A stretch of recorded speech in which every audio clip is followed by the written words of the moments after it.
la personne, il est touché par la parole.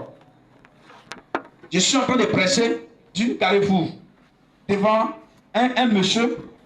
Il avait sa voiture et puis je me suis mis, j'ai laissé la voiture de loin, hein, son entreprise, et puis je me suis mis en question en train de prêcher. Pourtant, la distance là c'est trop loin. C'est comme lui il est au bout et puis je suis ici. Le gars s'est déplacé là-bas, il dit qu'il faut quitter ici, que tu m'embrouilles. Que la parole que tu es en train de prêcher là, va ailleurs. Et il ne veut pas entendre ça. Avant de partir, lui a dit, si tu ne changes pas, tu vas mourir. Et puis il a pris ma baffe et je suis parti.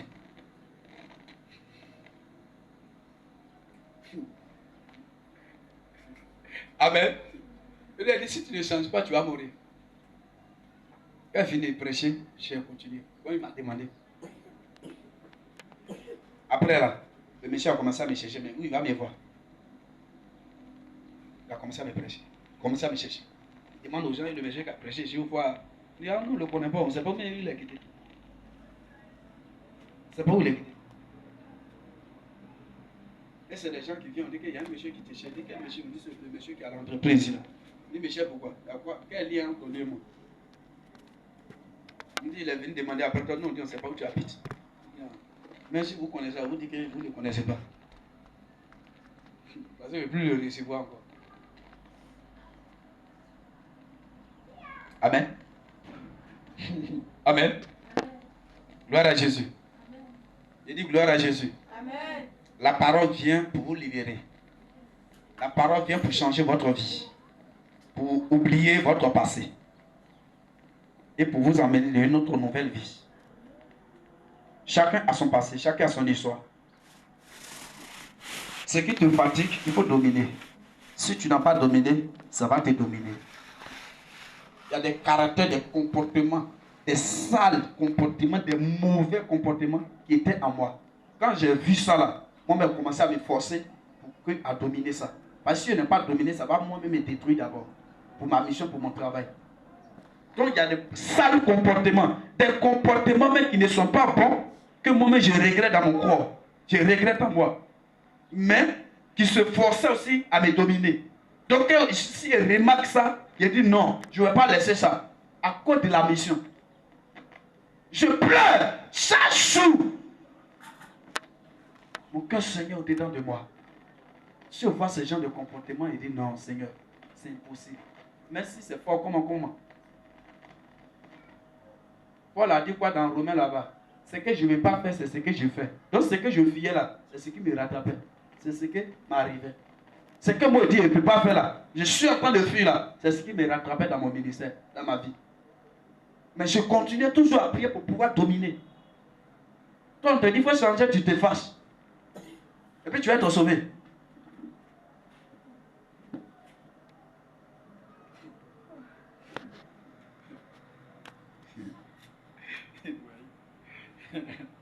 Ah, cet esprit.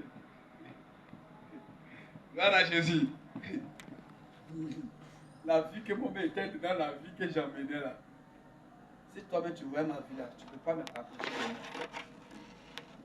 Voilà. Parce que le péché là, ça s'est promené comme c'est à moi que ça habitait.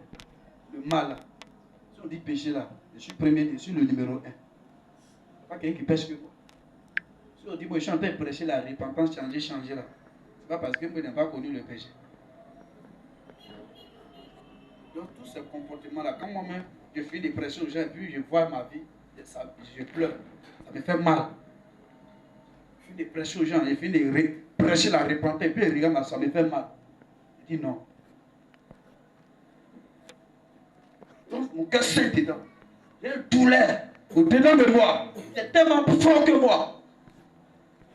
Je dis Seigneur, c'est impossible. Mais si c'est comment, je dois dominer ce péché qui est en train de m'entraîner là.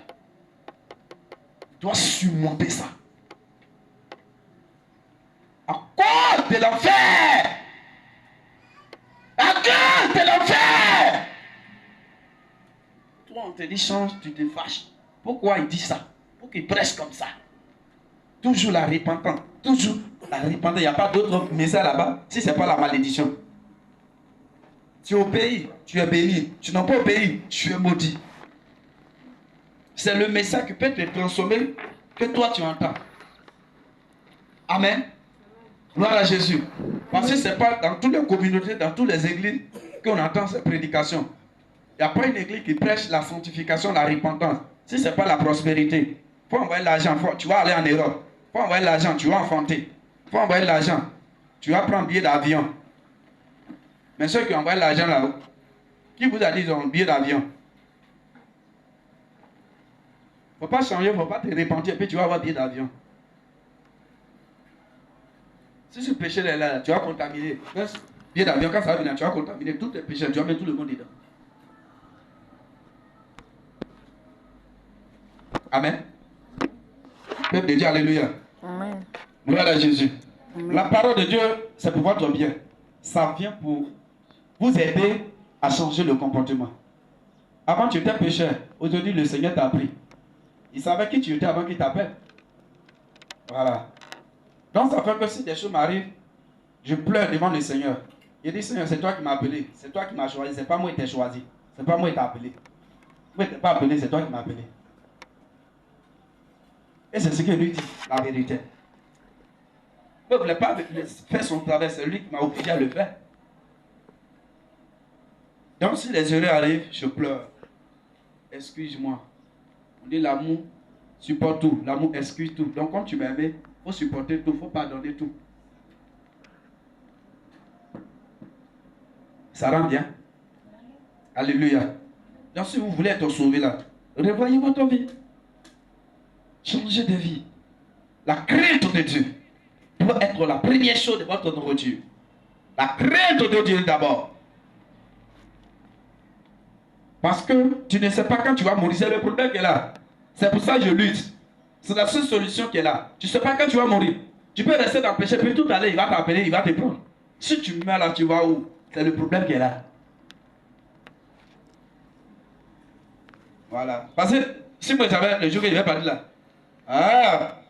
Si chacun sait où il va, le jour où il va parler là, c'est que le monde là, ça serait bizarre. Ah!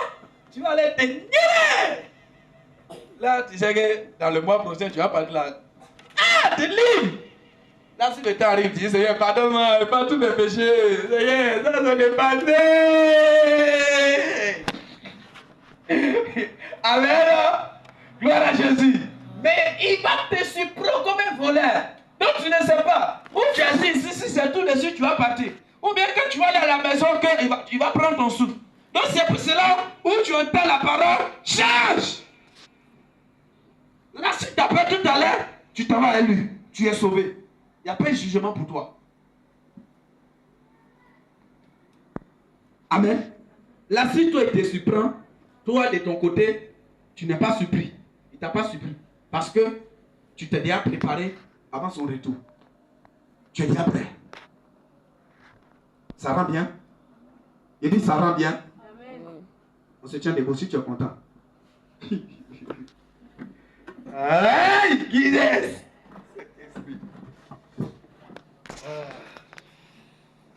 Avancez, avancez. Les mamans, avancez. Quittez dans les chaises, venez au milieu. N'ayez pas peur, venez vite. Ah, merci Jésus, c'est fort.